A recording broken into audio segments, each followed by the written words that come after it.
Hevalên hêja dem xweş bin, di vê xebata Xwedê em ê li ser têgeha anarşiyê û çend wateyên wê yên cuda rawestin û hinek zanîniyên Kurd raberî wê hêjayan bikin. Wateyê yekem anarşî bê serîtiya ku di encama tunebûna bênêrîna hikûmetê yan jî ji ber tunebûna otoriteyekê siyasî dertê holê ye, rewşa tevlihevî, bêpergalî û bêserîtiyê ye.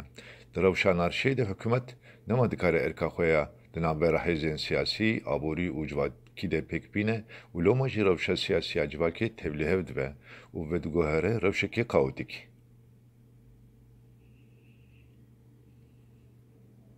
Wateya xwe a duyêm di warê hinek xebat û çalakiyên cihêreng de rewşa tevlîhev û kaotîk ya ku ji ber tunebûna prensîbekê destnîşankar yan jî ji ber serhildana prensîbên hêyî xwe dide der. Wateya sêyîm di hinek dîsîplînan de, mesela di zanistê de rewşa ku ji ber hebûna prensîbên dijber yên cihêreng de xwe dide dere.